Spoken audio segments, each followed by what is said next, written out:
Olá pessoal, aqui é o evangelista Jefferson Vicente para mais uma pré-aula da nossa revista da editora Betel. A nossa lição de hoje é a lição de número 2, cujo título é A Criação Revelando a Glória do Criador. Irmãos, estamos na nossa segunda lição da revista Gênesis e mais uma vez o nosso comentarista, o bispo Abne de Castro Ferreira, ele utiliza ali os primeiros capítulos do livro de Gênesis para expor verdades eternas para nós, que serão ministradas nas nossas salas de aula.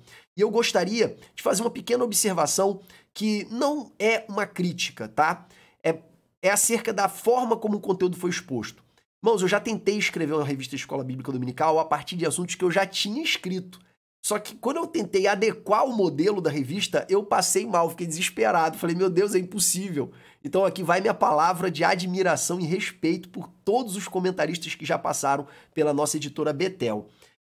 Porque eu sei o quão difícil é esse desafio. Ainda mais quando se trata de temas complexos, com conteúdo um pouco mais complexo, você tentar ajustar ele dentro da estrutura fixa da nossa revista é bem trabalhoso, é bem difícil, é bem desafiador. Então aqui não vai uma crítica destrutiva, e sim uma crítica a partir da qual nós vamos justificar a nossa forma de exposição. A gente não vai seguir os tópicos da revista, tá bom? No entanto, sempre foi a nossa preocupação desde a fundação do canal trazer para os irmãos os pontos mais importantes da revista e um conteúdo complementar para embasar você que é professor de escola bíblica a dar uma aula excelente para os seus alunos, tá bom? Então eu costumo dividir o conteúdo de cada lição em dois grupos, tá? O conteúdo menos importante e o conteúdo mais importante, tá? Esses dois conteúdos, irmãos, estão em qualquer revista, estão em qualquer livro, estão em qualquer material que você lê. Sempre vai ter um conteúdo menos importante, sempre vão ter aqueles conteúdos centrais. Isso é absolutamente natural, tá bom? E o que a gente faz? A gente procura trazer um conteúdo extra, tá? De modo que consigamos, na nossa exposição, juntar o conteúdo principal da revista com um conteúdo extra. E o conteúdo menos importante, a gente deixa um pouquinho de lado, muito embora, até porque a gente sabe que o professor de escola bíblica, ele vai ler a revista toda, e dependendo da dedicação do professor, ele vai ler inclusive mais de uma vez. Então esse conteúdo menos importante você vai conseguir acessar e compreender somente com a sua leitura. E com o nosso vídeo, você vai conseguir fixar ainda mais o conteúdo principal e também terá um subsídio de um conteúdo complementar, tá bom? Então esse é o nosso objetivo e essa é a nossa metodologia de exposição. Às vezes a gente consegue casar a nossa exposição com os tópicos da lição, às vezes não. Hoje é um caso que a gente não vai conseguir casar, mas se o irmão leu a revista antes de assistir essa aula, você vai ter certeza que o conteúdo mais importante da revista está inserido dentro da aula, tá bom? Então essa é a proposta do canal EBD Betel, dar o conteúdo principal e um conteúdo complementar numa exposição que nem sempre vai coincidir na estrutura com a exposição da revista. Dito isso, irmãos, vamos para a nossa lição de número 1, que diz Gênesis e o propósito de Deus para a criação. Aqui o tópico está reduzido, está escrito Gênesis e o propósito, tá? Mas aqui, claro que nós podemos inferir que é o propósito de Deus para a criação. Queridos, nós vamos fazer essa exposição a partir da pré-compreensão de que tudo que é planejado tem um propósito. E como nós vimos na lição passada, a criação não foi um acidente. A humanidade não foi um acidente. O pecado não foi algo imprevisível. Deus não fez o pecado surgir, mas ele previu que o pecado surgiria. E por isso ele já tinha morto o cordeiro desde a fundação do mundo. Morto no sentido de que começou o processo de esvaziamento do cordeiro, de se despir da forma de Deus desde a fundação do mundo. Então, queridos, a criação, por ter sido planejada, ela foi também planejada para um propósito. Porque nada que é planejado sem propósito. Então a gente vai partir desse pressuposto de que se foi planejado é porque tem propósito. E como nós encontramos o propósito da criação? Em primeiro lugar, nós vamos analisar os primeiros capítulos, que fala exatamente sobre como Deus criou todas as coisas, para ver se a gente consegue extrair dali o propósito daquilo que foi criado, tá? E quando a gente lê os primeiros 2 capítulos da Bíblia, e até mesmo o terceiro, que fala da conversa de Deus com o primeiro casal e com a serpente, a gente não consegue identificar com clareza o porquê Deus fez todas as coisas, tá? A gente não consegue identificar com clareza a razão pela qual Deus criou todas as coisas. Mas nós podemos observar algumas coisas que dão um indicativo, alguns sinais que apontam para uma direção, tá? Em primeiro lugar, a Bíblia diz que tudo que Deus fez, ou tudo que Deus realizou, tudo que Deus construiu, tudo que Deus gerou, ele viu que era muito bom. Irmãos, o fato de ser muito bom denota que Deus estava satisfeito com a obra de suas mãos, tá? E essa satisfação, ela decorre de dois desdobramentos de uma obra realizada. A primeira delas é a satisfação na conclusão. Como eu fico feliz quando eu termino o vídeo e publico para vocês. Inclusive, esse está atrasado. Eu propus no meu coração publicar toda segunda-feira às 18 horas e eu não desisti nesse propósito. Eu falhei essa semana, mas vou me esforçar para não falhar nas próximas. Inclusive, a lição 3 eu vou gravar com antecedência. A 4 e a 5 eu estarei numa viagem, tá? Porque eu passei na primeira fase de um concurso e estou indo viajar para fazer a segunda fase do concurso. E a lição 4 e a 5 provavelmente eu vou fazer live, tá? Na segunda-feira, às 18 horas. Então, claro que da semana que antecede a exposição da lição. Então, hoje, essa semana, melhor dizendo, eu falhei na data, mas é com grande satisfação que eu vou estar publicando isso aqui para vocês. Por quê? Porque quando a gente conclui um trabalho, a gente fica satisfeito de ter se esforçado e o esforço ter valido a pena. Então, a primeira satisfação de Deus é com a conclusão. E a segunda satisfação de Deus é com a contemplação do próprio trabalho. Por quê, irmãos? Porque seres criativos se surpreendem com o produto da própria criatividade.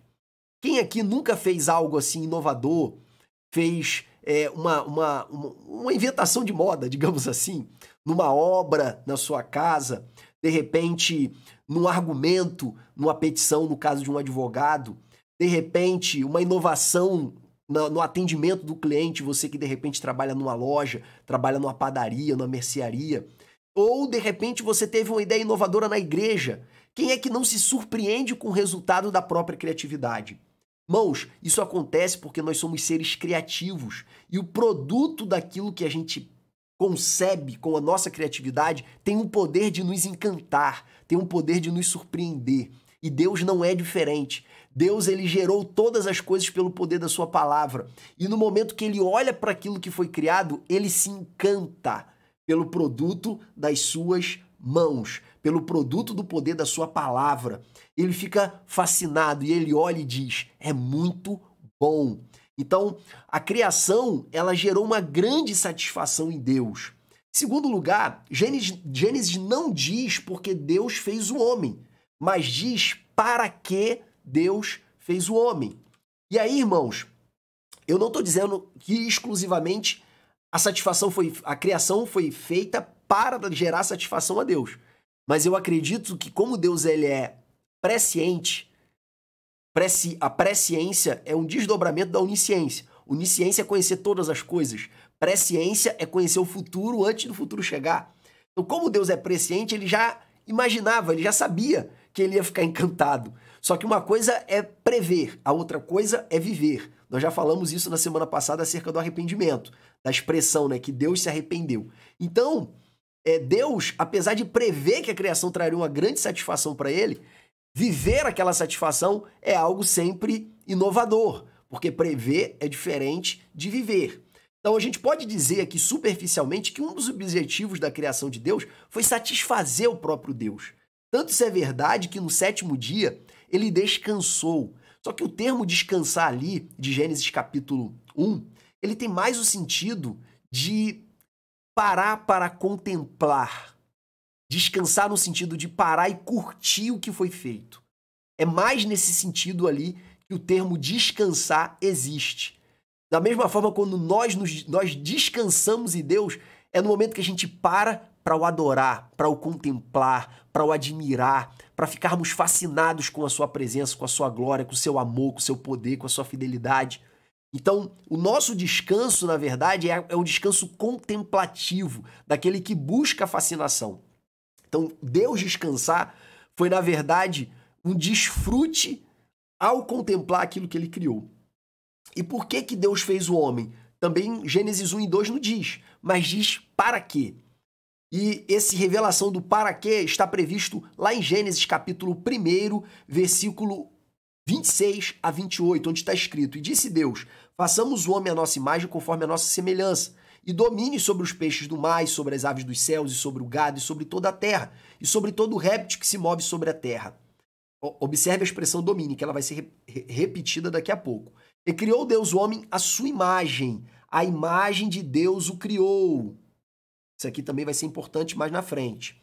Deus os abençoou e lhes disse: frutificai, multiplicai-vos e enchei a terra. Opa, aqui está o número 1. O frutificai está incluído aqui também, mas eu separei só o multiplicai-vos e enchei a terra. Sujeitai-a e dominai. Aqui está o segundo propósito, ou melhor dizendo, o segundo objetivo. Sobre os peixes do mar, sobre as aves dos céus e sobre todo animal que se move sobre a terra. Então, ao criar o ser humano, Deus deu duas finalidades para ele: multiplicação e domínio. Multiplicação, claro, com o objetivo posterior de ocupação. O objetivo de Deus era multiplicar, que o homem se multiplicasse, porque ele queria encher a terra das suas cópias. O primeiro ser humano ele foi feito à imagem e semelhança de Deus. Isso é uma expressão idiomática, irmãos. Como a gente tem hoje a expressão esculpido em Carrara, que no populacho virou escarrado e cuspido. Poxa, o fulano, o filho dele é cuspido e escarrado ele. Quando a gente diz isso, a gente está dizendo o quê? Que é muito parecido. Isso, essa expressão cuspido e escarrado, é uma degeneração da expressão esculpido em Carrara, que era uma pedra que era utilizada para talhar estátuas na época do Império Romano. E os escultores, pelo seu talento, conseguiam fazer estátuas muito semelhantes aos seus modelos originais. Então, o esculpido em Carrara é algo muito parecido com o modelo original. Da mesma forma, a imagem e semelhança indica uma proximidade de aparência. Mas aqui a aparência, irmãos, não é aparência física, porque Deus é espírito. A aparência aqui é a aparência do caráter, é a imagem dos atributos comunicáveis de Deus. Nós já estudamos em outras revistas que Deus tem atributos absolutos ou eternos que ele não compartilha com ninguém. Onisciência, onipresença, onipotência, eternidade, autossuficiência. Tudo isso são atributos que Deus não compartilha, são atributos absolutos de Deus. Mas também nós temos os atributos comunicáveis de Deus, que é o amor, a justiça, a misericórdia, a bondade, a fidelidade. A fidelidade de Deus é algo extraordinário, que ele compartilha com o ser humano original, de modo que, da mesma forma como Deus, ele é amor, o homem nasceu com a aptidão de amar. Da mesma forma como Deus é justo, o homem nasceu com a aptidão da justiça. Da mesma forma como Deus é misericordioso, o homem nasceu com a aptidão da misericórdia. É como o filhote do cordeiro, o filhote do carneiro, que é o cordeiro, né, ser herbívoro. Ele não precisa se esforçar para ser herbívoro. Por quê? Porque está na sua natureza seguir o DNA do seu pai. O seu pai é herbívoro, então ele é herbívoro também. Da mesma forma, ninguém precisa ensinar um leãozinho a ser carnívoro. Por quê? Porque ele segue a natureza do seu pai. Ele reproduz os comportamentos do seu pai. Por quê? Porque isso está na genética dele, está no DNA dele. Ele assimilou isso de um modo involuntário, só por ser quem ele é, filho do leão. Da mesma forma, o ser humano, ele não precisava se esforçar para cumprir a vontade de Deus antes do jardim, antes da queda, melhor dizendo. Por quê? Porque ele cumpria a vontade de Deus espontaneamente. Foi somente após a quebra da comunhão original, por causa do pecado, que o ser humano passou a ter a necessidade de se esforçar para cumprir a vontade de Deus. Então, queridos, quando Deus faz o homem à sua imagem e semelhança, Deus faz o homem parecido com ele nos seus atributos morais, nos seus atributos intelectuais. Não no sentido do quanto, mas no sentido do como. Por exemplo, Jesus fala: ame uns aos outros assim como eu vos amei. O como é o modo, não a quantidade. Nós nunca vamos conseguir amar a humanidade tanto quanto Jesus amou. Mas nós podemos amar no modo, no como. E como que Jesus nos amou? Se sacrificando por nós. É por isso que 1 João capítulo 3, versículo 16 diz: e conhecemos o amor nisto, em que Cristo deu a sua vida por nós e nós damos a vida pelos nossos irmãos. Então, na medida que a gente se sacrifica pelo próximo, nós estamos amando como Jesus amou. Então não é que o homem ele era tão criativo quanto Deus, mas o homem era criativo como Deus. O atributo da criatividade estava no primeiro Adão. O atributo da fidelidade, o atributo da bondade, o atributo da justiça, todos esses atributos estavam em Adão, não tanto quanto em Deus, mas da mesma maneira como era em Deus. A lógica da bondade de Deus é igual à lógica da bondade humana. Então, queridos, ser a imagem e semelhança de Deus é reproduzir esses atributos comunicáveis do Criador. De modo que, quando Deus fez o homem à sua imagem e semelhança, ele deu para o homem a missão de ser uma cópia de Deus aqui na Terra. E sendo uma cópia, Deus deu a missão para ele se espalhar e multiplicar essas cópias por todo o território do nosso planeta. E se espalhando pelo território, dominar. Quer dizer, Deus queria dominar a criação através das suas cópias. Esse foi o propósito original. E aí, irmãos, nós vamos ver, eu quero só dar uma dica para você, que esse propósito não foi esquecido, tá? A Bíblia fala lá em Mateus capítulo 28, versículo 18 a 20, todo poder foi me dado nos céus e na terra, portanto, ide, fazei discípulos de todas as nações. Eu não vou falar sobre discipulado aqui, mas eu quero adiantar para vocês que fazer discípulo é gerar imitação. Fazer discípulos para Jesus é gerar imitadores de Jesus. E é através de Jesus, conforme nós veremos daqui a pouco, que nós resgatamos a imagem perdida no Éden. De modo que, quando nós imitamos Jesus, nós imitamos o Adão original, ou melhor, segundo o linguajar bíblico, o segundo Adão, certo? Apesar de ser original no plano de Deus, no Cronos ele é o segundo Adão. E ao imitar o segundo Adão, nós recuperamos a identidade perdida no Éden. Então, quando Jesus fala, todo o poder foi me dado nos céus e na terra, ou seja, o reino, o domínio, lá de Gênesis 1, eu estou retomando agora. Portanto, ide e multipliquem as minhas cópias na terra através do discipulado. Por quê? Porque o projeto de Deus de dominar o mundo através das suas cópias não morreu. Nenhum dos planos do Senhor pode ser frustrado, disse Jó. Por quê? Porque Deus tudo pode. E os seus planos jamais podem ser frustrados. Então, o plano original, irmãos, ele está em processo de restauração, na medida em que Deus multiplica os seus discípulos aqui na terra, que se parecem com o filho dele, Jesus, que é o novo Adão. Mas nós vamos aprofundar isso daqui a pouco, tá? Porém, esse é o para, tá? Esse é o para, não o porquê. Então, olha que observação aqui que eu coloquei, tá?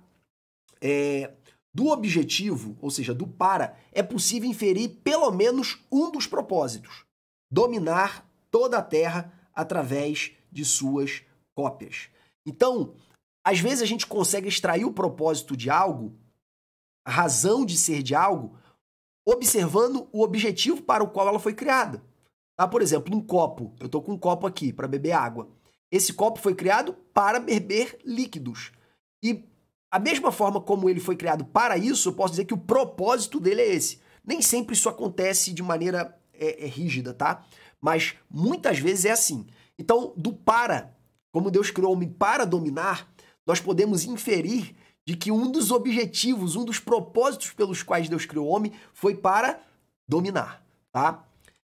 Daqui a pouco isso vai ficar um pouquinho mais claro, pode ter certeza do que eu estou falando. Outra coisa que eu coloquei aqui também, existem mais alguns propósitos de Deus para a criação revelada no livro de Gênesis? Eu fiz uma pergunta, tá? Existe mais algum propósito? O primeiro propósito, que foi para dominar através da multiplicação das cópias de Deus na Terra. Deus queria dominar a criação através das suas cópias. Esse foi o primeiro propósito que a gente consegue inferir do livro de Gênesis. Eu coloquei uma pergunta: existe mais algum propósito?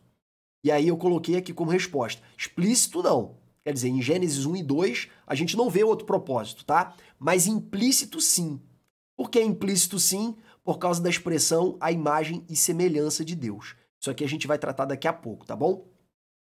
E aí, vamos agora ver em outras partes da Bíblia, que não seja em Gênesis 1 e 2, se esse propósito está claro, se Deus falou em outro momento, através de outros escritores bíblicos, acerca desse propósito. E quando a gente vai para o resto da Bíblia, irmãos, a gente encontra, sim, esse propósito. E nós encontramos ele de maneira clara, lá na carta do apóstolo Paulo à igreja de Éfeso, no capítulo 1, do versículo 3 a 12. Depois você lê, mas aqui diz claramente que foi para o louvor da sua graça, com o fim de sermos para louvor de sua glória, para louvor de sua glória. Quer dizer, Deus nos criou e nos elegeu em Cristo antes da fundação do mundo para louvor da sua glória. Esse foi o propósito da nossa criação.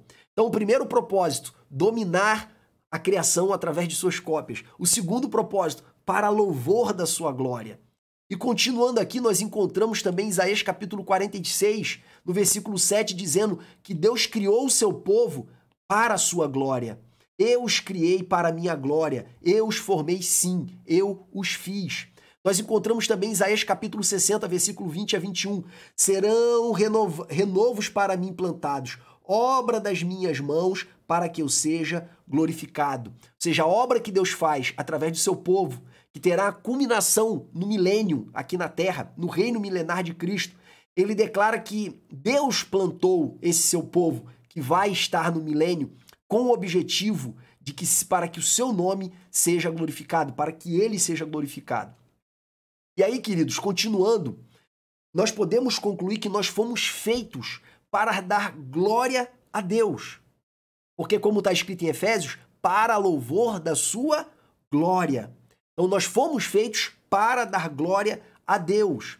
Contudo, não foi só isso. Nós fomos feitos também para sermos a revelação da sua glória. Então, é para dar glória e para sermos revelação da sua glória. Nos textos que eu li, não deixa claro que nós fomos feitos para sermos a revelação da sua glória. Mas isso vai ficar mais claro em outras partes das Escrituras. Então, primeiro eu vou destacar que nós fomos feitos para dar glória, conforme Efésios capítulo 1. E nós encontramos isso em diversos textos da Bíblia. Por exemplo, Romanos capítulo 11, versículo 36, onde diz que, porque dele, por ele, para ele são todas as coisas, glória, pois, ao nome dele eternamente. Amém. Romanos 16, 27, a único Deus sábio, seja dada a glória por Jesus Cristo, para todos sempre. E em todos os outros textos que eu estou citando aqui, irmãos, nós vemos claramente Deus sendo louvado, Deus recebendo glória da sua criação e do seu povo. Como está escrito no Salmo 29, dai ao Senhor a glória devida ao seu nome. Salmo 115, 1. Não a nós, Senhor, não a nós, mas ao teu nome dá glória. Quer dizer, o homem foi feito para dar glória a Deus. E o que significa, irmãos, glória? Eu quero fazer uma breve reflexão com vocês. Glória, irmãos, é tudo aquilo que a gente tem que gera fascínio e respeito nas outras pessoas. É tudo aquilo que gera fascínio e respeito. Se gera fascínio e respeito, a gente pode chamar de glória. Por exemplo, qual o momento mais glorioso da vida de um atleta? É no momento que ele ganha um campeonato. É no momento que ele ganha medalha de ouro. Por quê? Porque a vida do atleta é uma vida de extrema renúncia. Todo atleta que vai para a Olimpíada, irmãos, ele é extremamente talentoso no que faz. E o que vai diferenciar um atleta do outro é o nível de sacrifício que ele está disposto a fazer em nome do seu sonho. Então todo mundo que está ali, irmão, tem lesão, todo mundo que está ali já tem que fazer cirurgia, fisioterapia, todo mundo já passou por N sacrifícios. Manter uma rotina diária de sono, de alimentação, é muito sacrifício a vida de um atleta. Eu ouvi dizer uma vez de um especialista dizendo que o esporte de alto rendimento ele não é compatível com o físico humano. Por quê? Porque ele é muito desgastante. Então, praticar esporte por lazer, por saúde, é muito bom, mas para competir não é nada saudável. Por quê? Porque desgasta muito o corpo do ser humano, porque é muito exigido de um atleta para que ele seja campeão, para que ele chegue ao pódio. Mas no momento que ele vence, ele gera um fascínio nas outras pessoas, por ele ter conquistado aquela grande vitória. Ele gera muito respeito dos seus pares, que sabem o quão foi difícil ele chegar até ali. É como eu, por exemplo, aqui gravando vídeos. Quando eu olho para alguém que passou num concurso difícil, eu fico, nossa, rapaz, que pessoa inteligente, ou que pessoa esforçada. Hoje eu cada vez descubro mais que é mais esforço do que inteligência. Quando eu olho toda semana lá o nosso pastor Prates, o nosso pastor Marcos Santana, o nosso pastor William Barros, e eu vejo eles gravando toda semana, eu falo, nossa, cara, que homens dedicados, como eu admiro eles. Quando eu vejo o pastor lá do canal Boa Semente, toda semana postando seu vídeo, eu olho e falo, nossa, que homem dedicado. Porque eu sei a dificuldade que eu tenho de ter essa dedicação, pelo menos ter essa disciplina. Então, quando você vê, sabe qual é o sacrifício para gerar algo, você começa a admirar quem se sacrificou e alcançou aquele algo. Então, todos os atletas respeitam aquela pessoa que chegou no pódio. Então nós, irmãos, nós temos o dever de olhar para Deus, por um imperativo da nossa existência, olhar para a sua glória, olhar para o seu caráter, olhar para a sua majestade e reconhecer essa glória através do nosso louvor. Isso está espalhado em toda a Bíblia, que eu juntei somente alguns poucos versículos, tá? Se você colocar lá num pesquisar, numa Bíblia digital, você vai encontrar inúmeras passagens bíblicas, muito mais do que essas, mandando a gente dar glória para Deus, tá bom? E a Bíblia também fala para a gente dar glória para Deus não somente com a nossa boca, com o nosso louvor, mas também com a nossa vida. Paulo diz lá em 1 Coríntios capítulo 10, versículo 31, para que quer comais, quer façais tudo para a glória de Deus. Então, comendo, bebendo, ou seja, fazendo as coisas mais triviais, que a nossa vida toda tenha uma finalidade, qual seja a glória de Deus. Por que eu trabalho? Para a glória de Deus. Por que eu crio meus filhos, minhas filhas? Para a glória de Deus. Por que eu tenho um casamento? Para a glória de Deus. Se eu não coloco a glória de Deus, louvor a Deus em primeiro lugar, provavelmente o meu coração vai se perder nesse processo. Provavelmente eu vou ser tentado a idolatrar, provavelmente eu vou me apegar e vou amar mais estas coisas do que o próprio Cristo, contrariando a própria palavra dele que diz que aquele que ama pai, mãe, filho, filha, carro, casa, bens, trabalho, emprego, tudo, qualquer outra coisa, mais do que a mim, não é digno de mim. Então isso aqui é um antídoto para o nosso coração idólatra não se perder. É fazer tudo para a glória de Deus. E também nós encontramos em 1 Coríntios 6,20, porque foste comprado por bom preço. Já que eu sou totalmente de Deus, porque eu fui comprado, glorificai, pois, a Deus no vosso corpo e no vosso espírito, os quais pertencem a Deus. E aqui eu me recordo também de Romanos capítulo 12, versículo 2, onde diz: oferecei-vos, pois, como sacrifícios vivos, santo e agradável a Deus, que é o vosso culto racional. Quer dizer, a nossa própria vida, ela é um louvor para a glória de Deus. Então a gente dá glória a Deus, tanto através do que a gente fala para Deus, como também no nosso cotidiano, existindo como uma forma de louvor a Ele, ao reproduzir o padrão dele na nossa vida. Tá? Ou melhor dizendo, ao direcionar a nossa vida para esse propósito. Só que existe também mais uma forma, que é a forma de existir reproduzindo a imagem dele em nós. Então, em primeiro lugar, a gente dá glória a Deus com os nossos lábios. Em segundo lugar, a gente dá glória a Deus guiando a nossa vida com esse propósito, para que tudo que a gente faça seja para a glória de Deus. E em terceiro lugar, a gente também glorifica a Deus sendo a reprodução dele aqui na Terra, conforme eu vou falar daqui a pouquinho, tá bom? Antes, porém, eu queria pedir para você que está gostando desse vídeo, para você curtir esse vídeo. Se você puder comentar, comenta esse vídeo também. Se você puder, compartilha nos grupos de professores de Escola Bíblica Dominical da sua igreja. Eu tenho certeza que fazendo isso, você estará, pode ter certeza, se você estiver fazendo isso, você vai nos ajudar a alcançar cada vez mais pessoas, tá bom? Dito isso, vamos para o nosso tópico 2. Jesus, o resplendor da glória de Deus.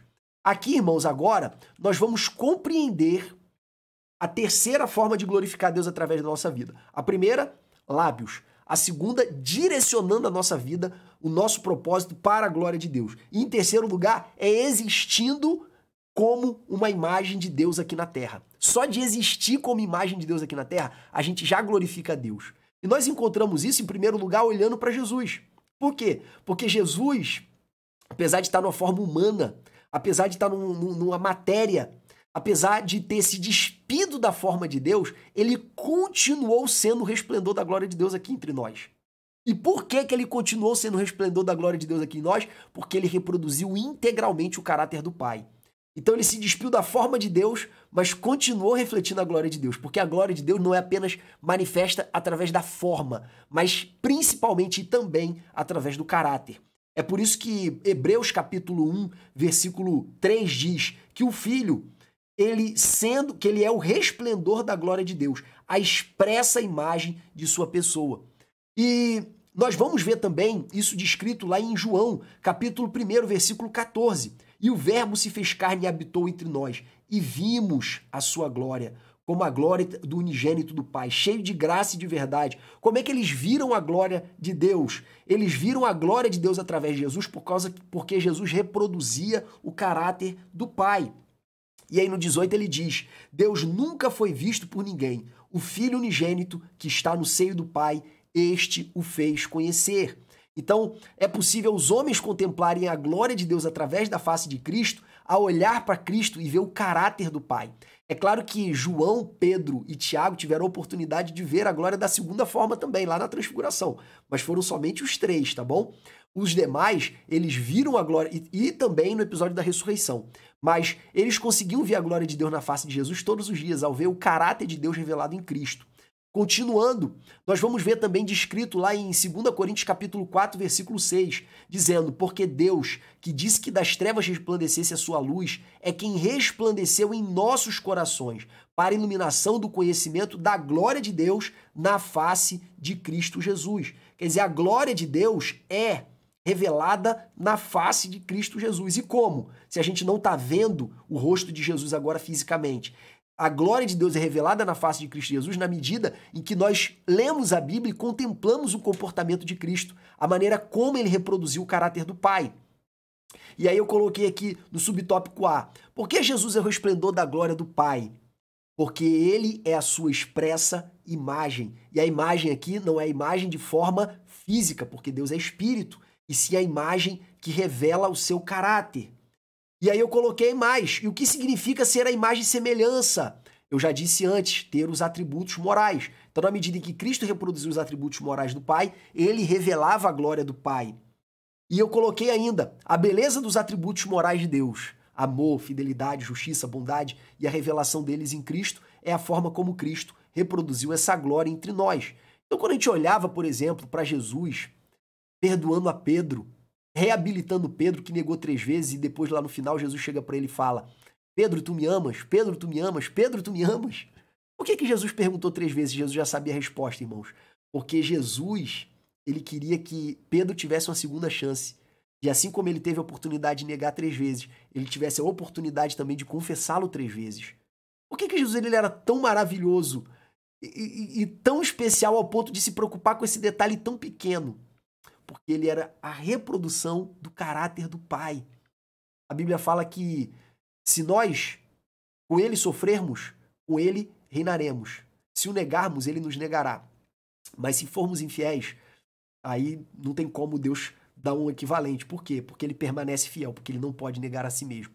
Deus é completamente fiel ao seu próprio caráter. E isso vai ser um assunto central dentro do nosso seminário que nós vamos estar ministrando para vocês nos dias 12, 13 e 14. Daqui a pouco eu falo dele, tá bom? Não vai ser um seminário, na verdade, vai ser uma palestra dividida em 3 aulas que ficarão gravadas por 30 dias. Daqui a pouco a gente fala sobre esse assunto. Mas o ponto que eu quero destacar aqui é que Cristo revela a glória do Pai através da revelação do caráter do Pai. Desse amor extraordinário. Quando a gente para pensar no amor de Deus, irmãos, é impossível não ficar fascinado. É impossível. Quando a gente olha para a fidelidade de Deus, 400 anos depois que Abraão morreu, Deus não se esqueceu do seu povo. Quando ele chama Moisés na sarça, ele diz, eu sou o Deus de Abraão, de Isaac e de Jacó. Quer dizer, eu me recordo das minhas promessas. Deus, ele é fiel. Deus é justo. Deus é tão justo que não poupou nem o seu próprio filho, porque se o salário do pecado é a morte, por que Deus não simplesmente chegou para nós e falou, não, você está anistiado, não precisa morrer, porque eu te amo e o meu amor vai agora se sobrepor à minha justiça. Por que Deus não pode fazer isso? Porque Deus é completamente fiel ao seu caráter e um atributo seu jamais vai excluir o outro. Então o amor de Deus jamais vai excluir sua justiça, ainda que isso fosse conveniente. E a justiça de Deus nunca vai excluir o seu amor, ainda que a ira de Deus seja terrível contra a iniquidade.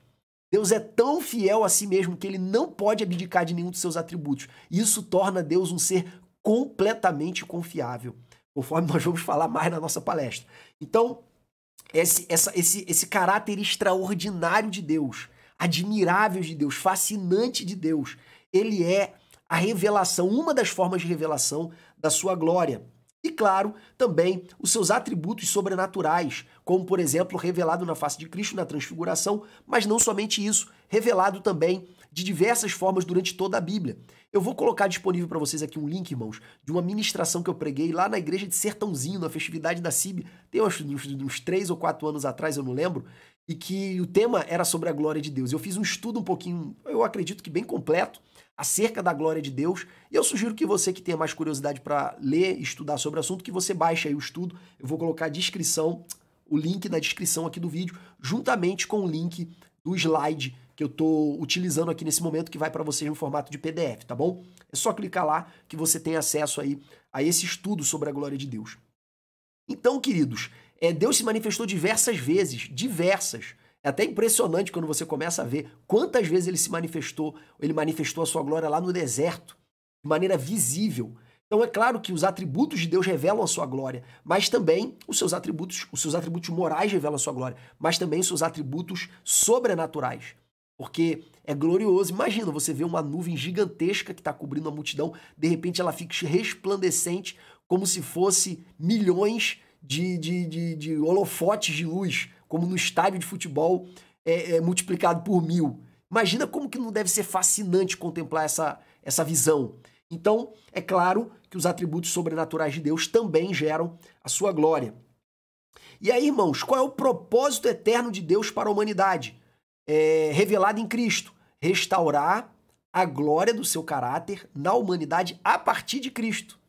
E isso, irmãos, está descrito na Bíblia em diversos lugares, tá? Mas antes, eu quero lembrá-los que Adão foi feito à imagem e semelhança de Deus, de modo que ele reproduziu o caráter de Deus automaticamente. Mas depois da queda, deixou de ser automático.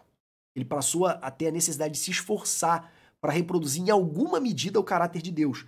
E ele passou esse defeito para os seus descendentes. É por isso que está escrito em Gênesis capítulo 5, versículo 3 a 4, que Abraão gerou filhos e filhas.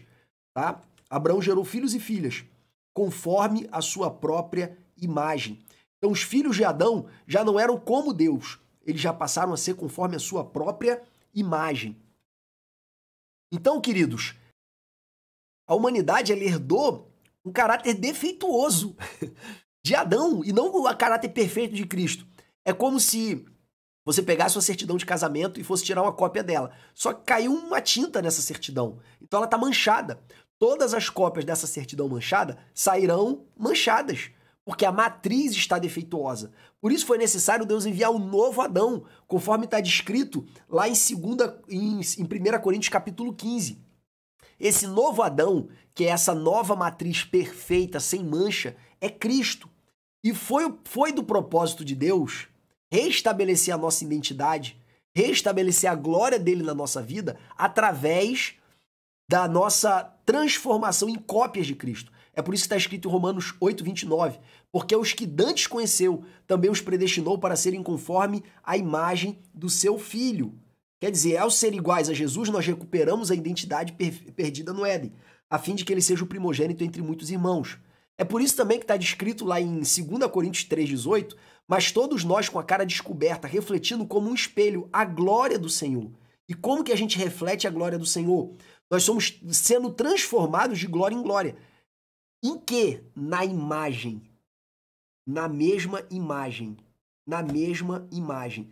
Ele está falando aqui, quando a gente reflete a glória de Deus, nós... Quando a gente reflete a glória de Deus, nós estamos revelando essa glória de Deus para o mundo. Eu vou colocar aqui com a explicação mais fácil de você compreender. Digamos que aqui tem uma parede. E aqui na frente dessa parede tenha um espelho, tá? Aqui em frente a essa parede tem um espelho. Tá bom? E aqui tem um muro. Uma pessoa tá aqui. Ok? O mundo tá aqui. E Cristo tá aqui. Essa pessoa não consegue ver Jesus. Por quê? Porque tem uma barreira entre eles. Mas se ela olhar aqui para o espelho, ela é capaz de ver Cristo. E dentro dessa lógica, dessa explicação, quem é esse espelho aqui? Nós. Então, na medida em que a gente reflete a imagem de Cristo, o caráter de Cristo para o mundo, nós somos transformados de glória em glória nessa mesma imagem através do Espírito Santo que opera em nós. Essa obra de reproduzir esse caráter. Então a gente funciona como um espelho defeituoso. Por que o espelho defeituoso? Porque num espelho normal, se você ficar na frente dele, ele reflete a sua imagem. Se você sai, a sua imagem desaparece. Mas nesse espelho defeituoso que somos nós, esse é um defeito do bem, quanto mais a gente reflete a imagem de Cristo, é como se a imagem de Cristo fosse ficando impregnada nesse espelho. E nós somos transformados cada vez mais para sermos parecidos com ela. essa imagem vai grudando em nós. E toda vez que a gente reflete Cristo, a gente fica cada vez mais parecido com Ele e somos transformados de glória em glória nessa imagem.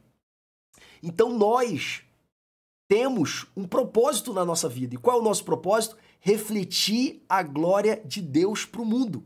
E como que a gente faz isso? Refletindo o caráter de Cristo, sendo imitadores de Jesus. Por isso que está escrito, aquele que diz que permanece nele deve andar como ele andou. E tantos outros versículos que Jesus manda a gente imitá-lo, que eu não vou tratar aqui, porque a aula de hoje não é sobre discipulado, tá bom? Mas eu só queria falar com vocês para confirmar essa tese que eu estou expondo, que Jesus falou para a igreja. Melhor dizendo, para o Pai na sua oração sumo sacerdotal. Pai, que eles sejam um, assim como nós somos um, para que o mundo creia que o Senhor me enviou. E aí Jesus conclui, deles a glória que a mim me deste, para que sejam um como nós somos um. Irmãos, a unidade, ela só é possível existir dentro da igreja se as pessoas que estiverem dentro da igreja tiverem o caráter de Cristo. Ou seja, se elas receberem essa glória, essa imagem de Cristo. Enquanto as pessoas tiverem uma identidade própria, pessoal, caída, a igreja nunca vai viver em unidade. A única forma da igreja viver em unidade genuína para revelar que o Pai enviou o Filho ao mundo é através da reprodução do caráter do Pai em cada um de nós. Quando todos nós formos parecidos com Jesus, nós poderemos viver em unidade e unanimidade, que são os pressupostos da unidade, tá bom? Então, o próprio Cristo, ele permitiu que a gente acessasse essa glória de sermos parecidos com o Pai. E como que ele fez isso? Se colocamos como modelo a ser imitado. E 1 Coríntios capítulo 15, versículo 49 diz isso também. Diz que assim como trouxemos a imagem do terreno, ou seja, do Adão, do primeiro Adão, assim também nós traremos a imagem do celestial. E 1 João capítulo 3, versículo 2 diz que nós somos filhos de Deus, mas ainda não somos o que haveremos de ser, nós ainda não se manifestamos como haveremos de ser. Mas sabemos que quando ele se manifestar, seremos semelhantes a ele, porque assim como ele é, nós o veremos. E isso só vai ser concretizado quando isso que é mortal for revestido de imortalidade. Isso que é corruptível for revestido de incorruptibilidade. A gente só vai ser plenamente parecidos com Jesus no momento da sua segunda vinda, quando seremos de fato transformados. No entanto, enquanto isso não acontece, a gente tem que falar como Paulo, prossigo para o alvo. Ainda não alcancei, mas eu prossigo. Quer dizer, eu tenho que cada dia mais ser mais parecido com Jesus. E nós vamos encontrar João falando isso também no versículo 3, ele dizendo, e quem tem essa esperança purifica-se a si mesmo assim como ele é puro. Então, a gente precisa se tornar cada dia mais aquilo que um dia seremos em plenitude. E eu estou falando isso, irmãos, por quê? Porque esse projeto aqui de sermos semelhantes a Jesus, para sermos semelhantes ao Pai, de modo a refletirmos a glória do Pai através da reprodução da sua imagem perante o mundo, ele é um projeto que é a restauração do projeto do Éden. Deus fez o homem à sua imagem e semelhança lá no Éden com esse objetivo. E o pecado fez esse objetivo ser adiado. Mas ele foi restaurado em Cristo. E nós estamos vivendo o processo de conclusão dessa restauração desse projeto, que é a revelação da glória de Cristo, de Deus, do Pai, no mundo, através das suas cópias. E é aí que a gente parte para o nosso tópico 3, que diz, voltando para Gênesis. Vamos agora ver todas essas revelações dentro de Gênesis. E aí, irmãos, voltando lá para Gênesis, nós redescobrimos que um dos propósitos de Deus para a criação do ser humano era revelar a glória de Deus através dele. E como que a gente descobre isso? Através de toda essa volta que a gente deu para mostrar Efésios, capítulo 1, versículo 3 a 14, depois mostrando que Cristo é a expressa imagem do Pai, revelação da sua glória, e mostrando que a gente reflete essa glória quando a gente copia Jesus, porque ao copiar Jesus nós estamos copiando o Pai. Então, irmãos, o projeto de Deus é que a gente seja uma glória de Deus ambulante, seja uma revelação da glória de Deus andando pela terra. E aí o autor da revista ele faz uma observação muito interessante, o nosso bispo Abner, que ele fala que essa dicotomia que separa o dar glória a Deus com ser a glória de Deus, o dar glória a Deus em momentos específicos da nossa vida, é uma dicotomia decorrente da queda, porque o homem original ele não tinha um momento de culto, ele não tinha um momento de louvor, ele não tinha um momento de adoração, ele não tinha um momento de dar glória a Deus. Ele era a glória de Deus ambulante. Ele andava, ele falava, ele existia como glória de Deus. Então, quando o ser humano ele exercia, por exemplo, a sua criatividade perante a criação, dando nome para os animais, cultivando o jardim, lembrando aqui que o trabalho original, e eu vou falar disso daqui a pouco, ele não foi um trabalho de cultivar uma lavoura, foi um trabalho de cultivar um jardim. E existe uma grande diferença entre essas duas coisas. Quando o ser humano ele expunha a sua inteligência, a sua sabedoria, a sua criatividade na obra de suas mãos, ele estava, de uma certa maneira, criando coisas novas para a glória de Deus. Porque ele era uma cópia de Deus, então ele era a continuação de Deus aqui na Terra. E é claro, irmãos, que existe um outro propósito para a criação também, relacionada com a rebelião que Satanás fez lá no céu, mas não dá para falar aqui. Então a gente já pode falar que Deus ele criou o ser humano para dominar a Terra, que era o propósito de Deus, dominar a criação através de suas cópias, e que esse projeto foi restaurado em Cristo. O segundo propósito foi o ser humano não apenas dar glória para Deus, mas também ser a glória de Deus ao revelar a imagem e semelhança de Deus aqui na Terra. E existe um terceiro propósito, que é restabelecer todas as coisas no céu e na Terra, e esse no céu aí é o que a gente vai falar no nosso encontro, na nossa palestra, lá na plataforma Hotmart, nos dias 12, 13 e 14 de abril, que você não pode perder. Faça sua inscrição, o link da inscrição está aqui na descrição do vídeo. Colocamos aqui também um link para você acessar o grupo que está sendo utilizado para divulgar essa palestra e para abrir também para os irmãos colocarem dúvidas para a gente explicar. Lembrando que a plataforma utilizada será a Hotmart, que é uma plataforma que os irmãos poderão baixar o aplicativo e assistir até mesmo no aplicativo, tá bom? Depois vamos colocar aqui um vídeo explicativo para quem ainda tiver dúvida. Mas o link é da Hotmart, o pagamento é feito na Hotmart e o acesso depois é feito na Hotmart, tá? Dito isso, vamos dar uma pausa nesse assunto agora, né? O símbolo da pausa não é esse, o símbolo da pausa é os dois tracinhos, certo? Vamos dar uma pausa nesse assunto agora e vamos colocar mais um propósito de Deus que a gente pode ver lá em Gênesis, que é o deleite de Deus no ser humano. Então já falamos dominação, já falamos sobre dar glória a Deus, sobre ser a glória de Deus ambulante na terra, e por fim, falamos também da rebelião do céu, mas isso aqui a gente pulou, e vamos falar agora também do propósito de ser o deleite de Deus. Começamos a falar disso, mas eu quero agora explicar ponto a ponto, tá? Primeiro, o ser humano era o deleite de Deus na medida em que Deus viu um desenvolvimento da autonomia da sua réplica. É igual um pai, irmão, que se delicia ver o filho aprendendo a tabuada, a ler, a escrever, a falar, a andar, a correr, a fazer várias coisas que o pai olha assim e fala, meu Deus, que coisa linda. A gente fica fascinado quando vê os nossos filhos se desenvolvendo. A gente fica preocupado quando eles não se desenvolvem. Da mesma forma, Deus, que é o nosso pai, ele se fascina com o nosso desenvolvimento. E mais, ele se fascina com a nossa criatividade. Deus, ele tinha prazer de vir se encontrar todos os dias com a humanidade só para ouvir o que de novo Adão fez durante o dia. Nós vemos também Deus se fascinando com o trabalho. Por quê? Porque a tarefa que Deus deu para o homem, o trabalho que Deus deu para o homem não foi um trabalho de labor pesado, foi um trabalho essencialmente criativo. Deus ama criatividade, Deus ama artes, Deus ama estética, Deus ama beleza. E quando Adão ele cultivava o jardim e Deus descia no jardim para contemplar o que Adão fez, Deus se deliciava, porque a criatividade, irmãos, ela sempre gera. Criatividade mais beleza sempre gerarão deslumbramento. E Deus ele se deslumbrava com o trabalho das mãos de Adão. Então, o ser humano ele se tornou uma fonte de deleite e de prazer do Senhor.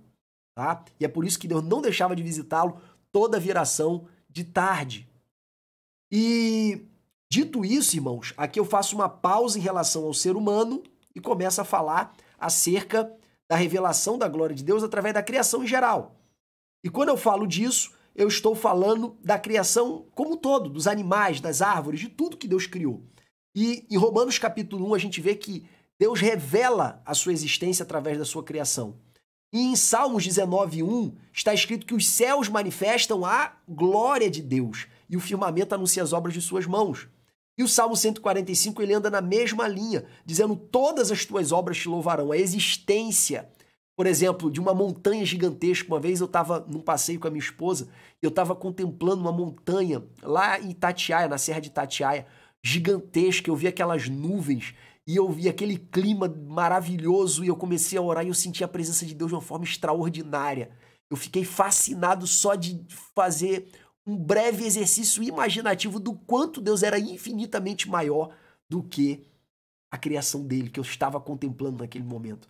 Foi um momento que eu posso dizer de epifania, de deslumbramento.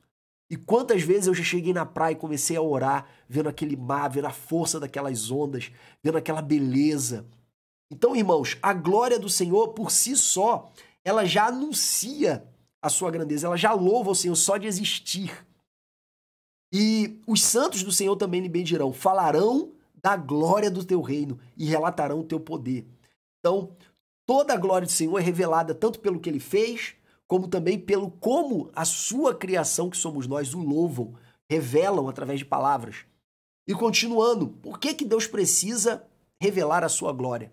Aí aqui eu vou tangenciar algo que foi falado pelo nosso bispo, que é o quê? Qual é o propósito de Deus de revelar a sua glória? Por que ele fez isso? Deus fez porque ele era carente, porque ele precisava de admiradores, porque Deus é orgulhoso?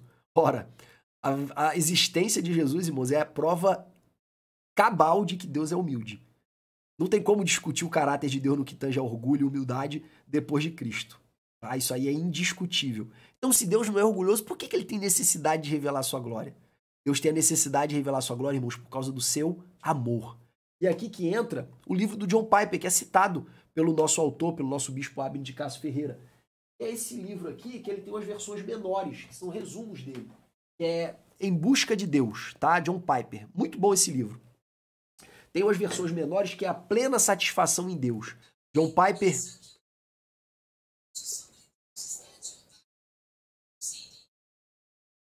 Alguma coisa aqui tá falando aqui no meu computador, no meu tablet, eu não sei.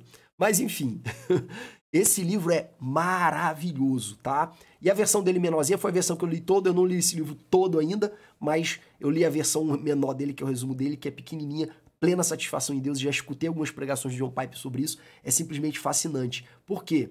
Irmãos, o que é que os anjos veem que os fazem se prostrar? Diz o louvor. O que é que os anjos veem que o fazem cantar santo? O que os serafins veem?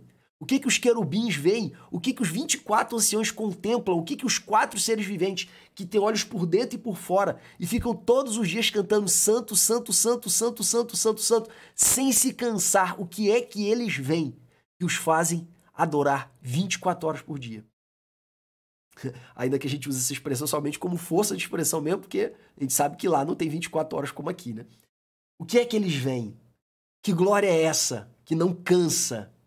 Que glória é essa que não esgota a nossa força quando nós estamos diante dela, adorando e se deslumbrando e se fascinando?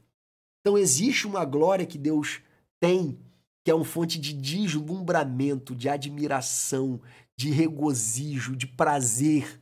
E todo mundo que já sentiu profundamente a presença do Senhor sabe do que eu estou falando. Você sabe do que eu estou falando. É algo que não dá para transmitir através de palavras. Então Deus compartilhar a revelação dessa glória dele conosco, com a sua criação, não é um ato de exibição, é um ato de amor.